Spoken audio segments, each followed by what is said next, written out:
Hi, this is Will Wilde back with another blues harmonica tutorial.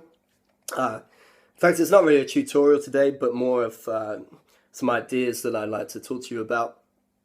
And the subject or title of this video is going to be Don't Just Copy Little Walter.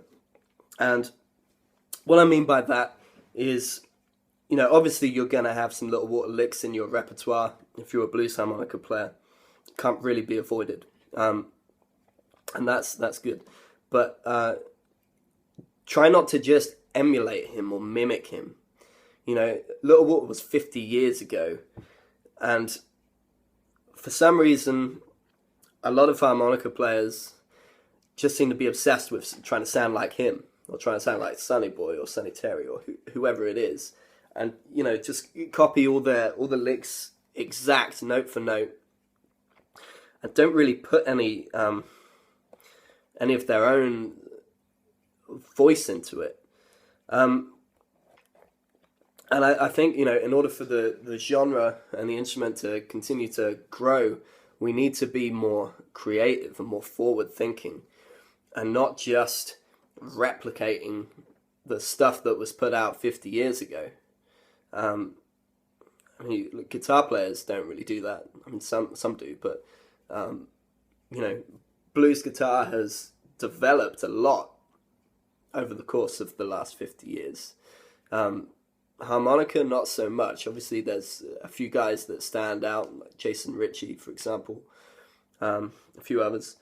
But the majority of people that you see are just, you know, usually they'll look the same too, you know, a suit, a hat, and before you've even heard it, you know what you're gonna get.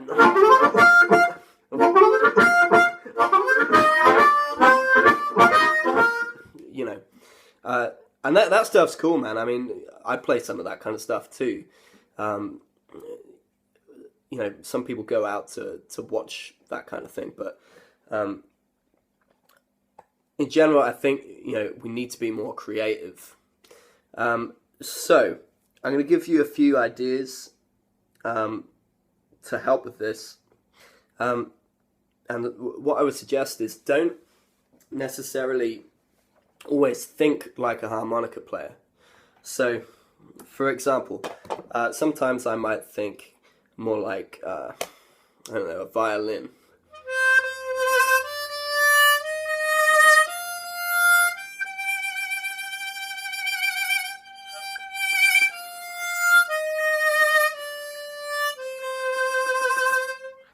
It doesn't really sound like a violin, but because I'm thinking that way, it's going to give me a completely different sound to if I'm just thinking Little Walter, you know?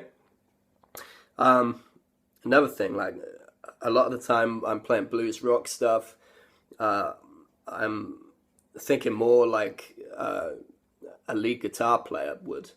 And a lot of the stuff, I don't really listen to harmonica players anymore. I mainly listen to guitar players these days.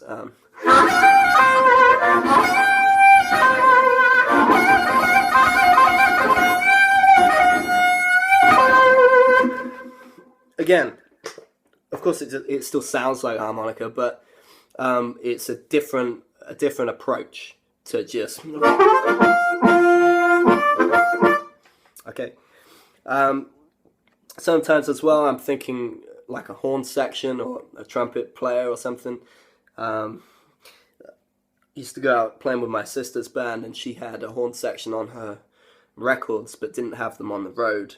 So I'd end up playing their parts, you know.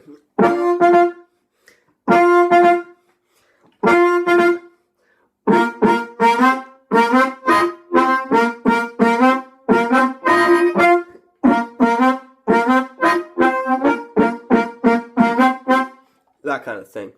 So that's another approach again. You get a lot of ideas out of that. Sometimes if I'm playing in the background behind you know, if my guitar player is soloing, or if I'm playing behind another singer or something, if there's no keys player, I try and sort of fill out the texture that they would fill in the mix. So maybe just playing some chords.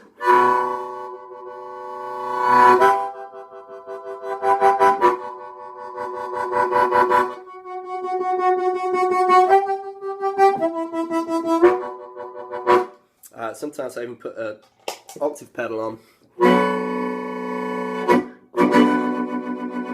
which gives you a sort of organ sound. And then if you put a rotary effect on that, like a Leslie cabinet, you get more of a Hammond.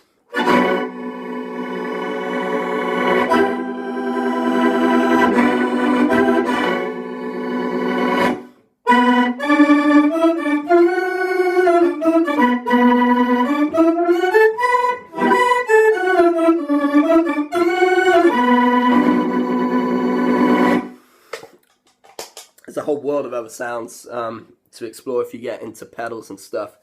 Again, just something like a delay pedal even.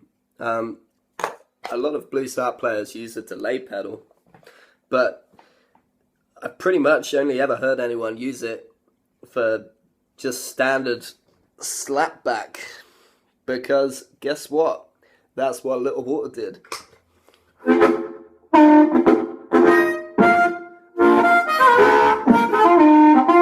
Okay, and obviously there's a time and a place for that. It sounds really cool. Great, but why not experiment and see what other sounds you can get out of it? You know? Like...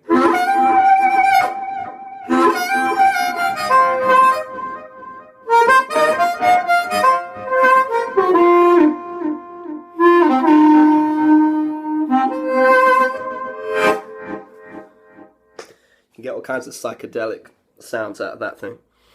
So there's so much stuff you can do. It's just a case of exploring it and seeing what works and what doesn't. Finding ways of creating new sounds. So don't get me wrong, I'm not hating on anyone. That there's certainly a time and a place for playing traditional blues stuff.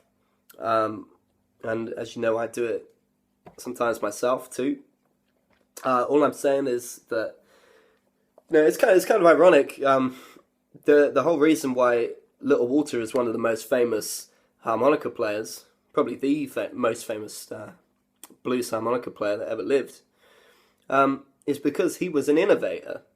You know, he wasn't really copying anyone, and he didn't sound like the other harmonica players around at the time.